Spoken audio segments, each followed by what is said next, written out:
David, are you an atheist? Yes. When did you become an atheist? Around age 12. Believing in God makes no sense. To me, it's the dumbest thing. It's for people that can't accept the fact that they're going to die and rot in the ground like I'm going to do, and it gives them some relief from that thought, because it's not the nicest thought in the world. Are you an atheist? Yes. Yes, I am. Yes. Yes. Yes, sir. Are you an atheist? I am. Yeah, I'm an atheist. Yes, I am. Alex, do you believe in God's existence? No, I do not. How long have you been an atheist? I would say probably since I was about 15 years old. So you don't believe in the existence of God? No, not really. What happened when you were 15? I started questioning things, and I really just started to think about the logic behind everything. For the most part, we are not shown the evidence for there being a higher power. If we were, I almost guarantee that almost every atheist would immediately agree to there being a higher power. Are you atheist? Yes, yes. Why? Well, I just haven't seen enough evidence, I suppose. I grew up in a Christian family, and just over the few years during high school and as I grew up, I just realized that there wasn't a lot of evidence to support that belief system. Are you open to evidence? I think I am open to evidence. It just would have to be extraordinarily compelling, like out of this world compelling. If you could be given evidence, reasonable evidence, would you listen to it? Yeah, I would. You're someone who has no faith or no belief in a higher power or a creator, but if you were shown evidence, you would change your mind because you're open. Absolutely. Flick through the pages of the book I just put on your lap, look at the color pictures, and I'll ask you a question.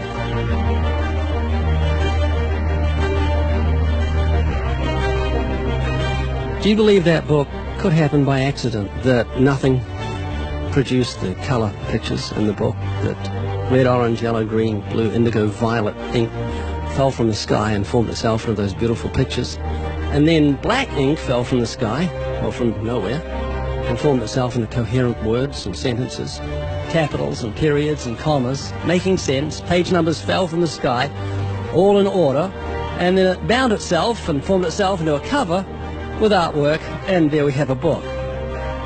Obviously, intelligent design designed the book. Wouldn't that be correct? Yeah. Can you see where I'm going with this? Yeah. I mean, what is DNA? What is it? Deoxyribonucleic acid.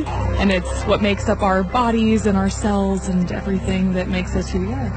DNA is like our biological code, kind of like binary zeros and ones. Information about us, who we are, what makes us, parts of us, how we look, how we're built, everything like that. Your genes instructed your cells how to make your eyes and what color your eyes should be, and your hair, and your height, and your personality. Scientists call it the instruction book for life. Basically. Everything that you are or ever will be made of starts as a tiny book of instructions found in each and every cell. Every time your body wants to make something, it goes back to the instruction book, looks it up, and puts it together. The book of you would have 46 chapters, one for each chromosome. Each of our book's 46 chapters is between 48 and 250 million letters long. That's 3.2 billion letters total. This is the secret language of DNA. This is the book of life. Instruction book for life. Yes. Instruction book for life. Yes. DNA is made up of genes, and genes give instructions to the cells as to how your body should grow. Did you know that those instructions, the instruction book of your DNA, just your DNA, was laid out end for end, would go to the sun and back a number of times? That book of instructions is so comprehensive. DNA is the genetic information encoded in the cell of every living thing that instructs our cells how to grow and how to function. It's our genes that determine whether our skin will be dark or light, have brown or blue eyes, or red or green or yellow, have red hair, be brunette or blonde, be tall or not so tall, or the color of our feathers if we're a bird. Whether we're humans, fish, animals, insects, or plant life, the way our bodies look and operate has all been pre-written in the amazing book of our DNA. What do you think of the mentality of someone who believes a book fell together without a bookmaker? Well, they would be crazy. Do you think a book could make itself? No, I don't. Of course not. No. Utterly impossible. Yes. If anything can happen by accident. I mean, from nothing. Couldn't happen, could it? I don't think so. It'd be impossible. It would be like saying an explosion caused everything that makes a 747 airplane to all just come together by accident without some intelligent thought behind it. That's a good point. Do you believe DNA happened by accident? No, I think that it developed over the course of many, many millennia of evolution and development. DNA exists in every living thing. Its origins don't matter. The fact that there is intelligent information tells us there must be an intelligent designer. Is this making you think? It is, and I do think about it from time to time. It's just, yeah, it's complicated, definitely. Well, DNA's complicated, but the point I'm trying to make is very simple. Book designer, bookmaker, DNA, intelligent designer. God. Does that make sense? Yes. You're an atheist? I am. What would you think of the mentality of someone who thought a physical book could make itself? I think they'd be silly. Of course it can't make itself. What would you think of the mentality of someone who believed the instruction book for life, DNA, made itself? I think it'd be silly as well. It would need investigation. That's atheism. Absolutely. And what would you think of the intelligence of someone who believed the instruction book for life made itself? Low intelligence level.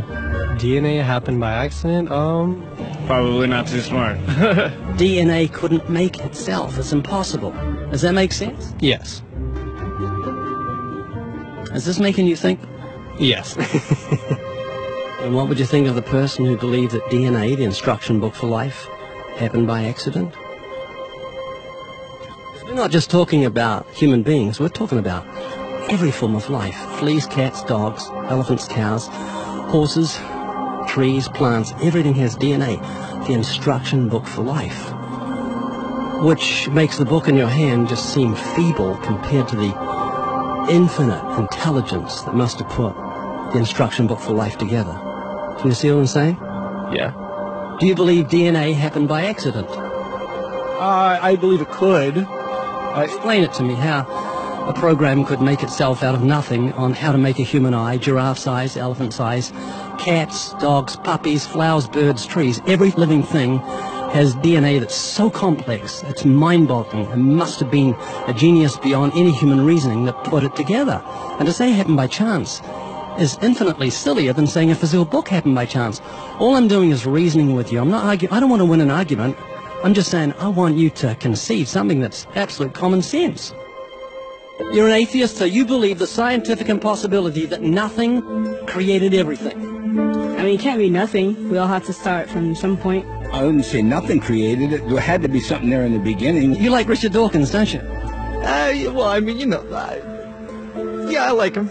You believe nothing created everything, a scientific impossibility, which is what he believes? You don't believe in a creator of all things? If he says that, I think it's a very strange thing to say. Well, he says it. It's insane. Nothing can't create anything because it's nothing. There has to be something in the beginning. Nowhere in our history of human reality has something kind of just appeared out of nowhere.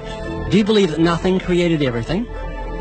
No, because nothing can perform actions. That makes no sense. It's a default position. If you're saying nothing created everything, then you're agreeing with Richard Dawkins. You're mischaracterizing Richard Dawkins because Richard Dawkins, I'm sure he didn't say that. That seems ridiculous. Professor Richard Dawkins, arguably the world's most high-profile atheist, believes that in the beginning there was nothing and that nothing created everything. As he attempts to justify this belief, admitting that it defies common sense, the learned professor calls nothing something. Watch the reaction of his audience. Of course it's counterintuitive that you can get something from nothing. Of course common sense doesn't allow you to get something from nothing.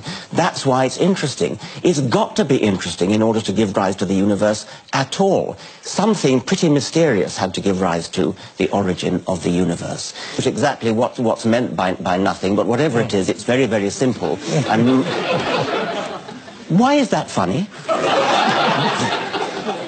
Well, I think it's a bit funny to be trying to define nothing.